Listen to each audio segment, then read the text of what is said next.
He's in his coach's office. You're in the Keys, right? You're in the Keys? Oh, without question. I don't leave the Keys unless I go to L.A. Yeah.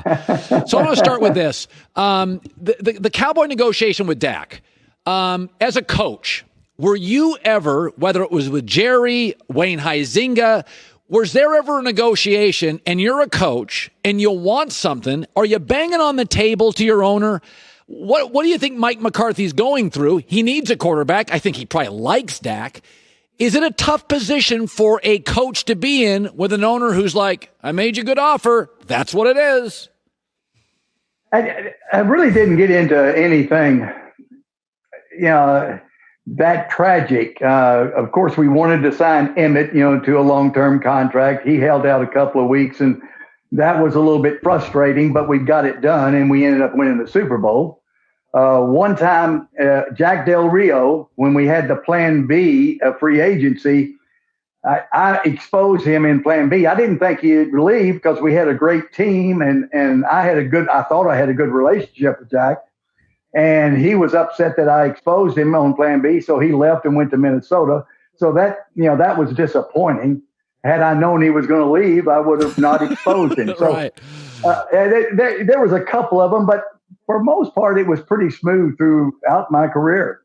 Do you, when you look at the Dak situation, I think he's a good player, but I always have this rule in my head that you play great, you pay great money for great players, but you get into trouble when you pay great money for good players. That's trouble.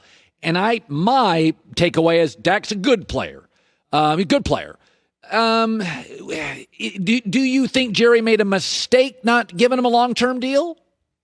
Colin, I think he tried to give him a long-term deal. I don't know who actually fouled up the thing. Was it the agent? Was it Jerry? Was it Dak?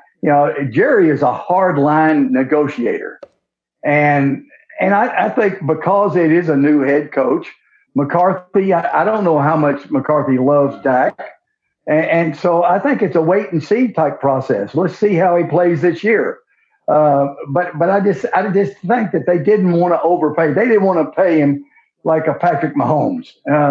They wanted to pay him like a very, very good player. That's what he is. He's a very, very good player. He's a great leader. He's a great person.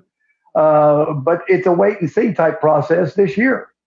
One of the things you told me about Belichick years ago that you really were impressed with Belichick is his ability week to week to change the game plan, to be very flexible.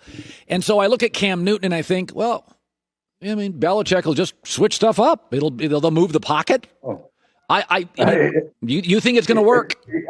I think it's going to work as long as Cam stays healthy. I think he's going to be very exciting. Josh McDaniels is going to work with Cam. They can do all kinds of things. Of course, Josh had Tim Tebow, there in Denver. So he can do some little running style type thing. And Cam right now looks to be healthy.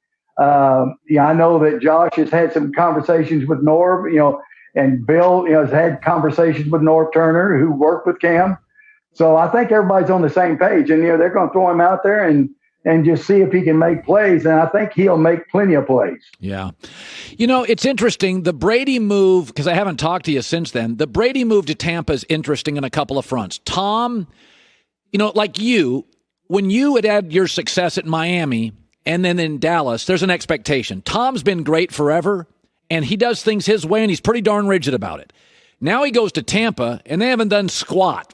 And he's going to bring that intensity into Tampa. And I just wonder, when you bring that intense guy into a building, if Tom may not, Jimmy, Tampa's easy living, beers at 4:30. Bruce Arians. Yes. Yeah, Bruce, he's not going to be there at 10 o'clock at night. I promise you that. So I do wonder about Tom, and abrasive is the wrong word. But once you've been successful, Jimmy, you kind of bring that New England thing down to Tampa. Could it rub people the wrong way?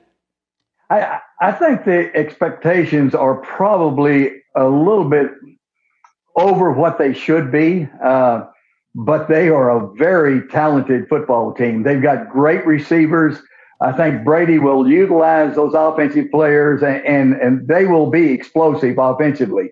I think he will protect the ball, the one thing that Winston did not do. And then, the one thing that's overlooked, Tampa's got an outstanding defense. They got a great defensive coordinator. And so they're going to have a very good football team.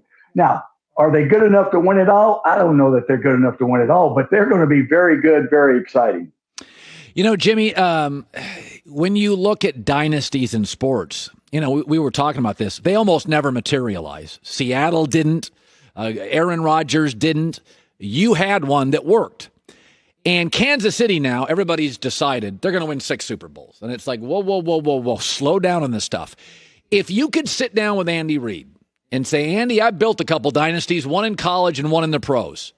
Here's a couple of things to be worried about. What would you give Andy Reid as a mentor if he asked? Couple things that dynasties aren't as easy as you think. I think Andy right now has an open highway to have a dynasty because he has a team that's the strength of the AFC. He's got the 2 major ingredients, a great coach and a great quarterback. And not just a great quarterback, the best quarterback. Now, the one thing that I would say for all of those teams, the strength of the NFL right now is in the NFC. The NFC has about 3 or 4 teams that are good enough to win it all. The AFC, it's Kansas City. The 2 things that I would say is, hey, you've got the coaching, you got the quarterback. The one thing that every coach in this league has got to look at right now, with some of the knuckleheads that they're coaching, it's going to be, they're going to be easily distracted by COVID-19, distracted by social injustice. There's a lot of different things happening. So the biggest, hurdle for any coach right now is to have his teams focused on football. I would have a couple of, 2 or 3 people in my organization that worked daily on giving them a roster, having them a sheet every day. Here's what you've got to do today. Testing this, do this, so that they won't have to worry about those things, and make sure that you keep your players focused on football because they're going to be easily distracted. Well, yeah, and the endorsements start pouring in and the opportunities start pouring in.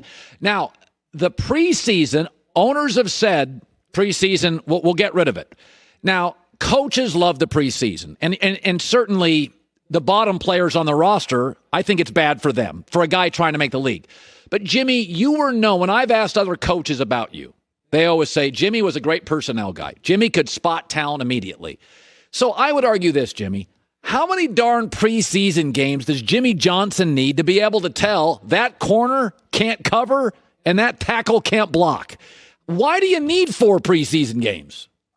I hated preseason. And as long as everybody's playing by the same rules and not having preseason, I would have been happy not having a single preseason game. Give you a little story. We had our first preseason game when Eric Williams was a rookie, third round pick from Central, Ohio. And so I asked Tony Wise, I said, Tony, we need to put Eric up in there in starting position at the starting tackle. And he said, he's got to earn it. He said, Coach, Kevin Gogan is really a solid tackle. And, Eric he's just a young rookie. He hasn't beaten him out. And this was our first preseason game. And I said, well, isn't it inevitable that Eric's going to be the guy? And Tony said, well, yeah, I guess so. I said, okay, put him in the starting lineup. You don't need preseason if the guy's a player. Now, we did move Kevin Gogan. We said, well, hey, I think Kevin might be one of our 5 best. And, I said, well, move him to guard. He said, move him to guard. He's 6'7". I said, I don't care if he's 6'10". Move him to guard. He's one of our best players. Turned out to be a good move. Yeah. So I love this. You're the only coach I've ever heard that didn't like preseason. I think you're the only one I've ever talked to. I was bored. In preseason. People weren't trying to win.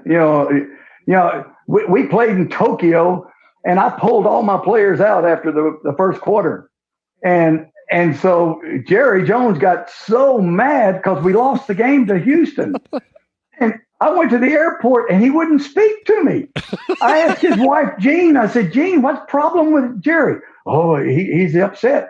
So we got back to Dallas. He wouldn't speak to me the entire plane a trip back to the States, back to Dallas from Tokyo. And so I went in his office and said, Jerry, what's the problem? He said, Jimmy, he said, they had one of those big dolls that they gave to the winner of that ball game. He said, Bud Adams got that big old doll. He said, and they gave me this little old cricket doll as the runner-up. He said, I wanted that big doll. So after the season was over with and we won the Super Bowl, I walked into Jerry's office. I said, Jerry, you got that Lombardi trophy. Had you rather have that or that big doll? I love your stories. Jimmy Johnson, you still look like $1 million. Have you gone fishing today yet? No, we got bad weather right now. In fact, I thought the weather was going to mess up our internet, but I didn't fish today. But I will. I'll go lobstering here probably next week. All right. It's great seeing you. Look fantastic. Okay. Good talking with you. All right. Jimmy Johnson, Hall of Fame coach.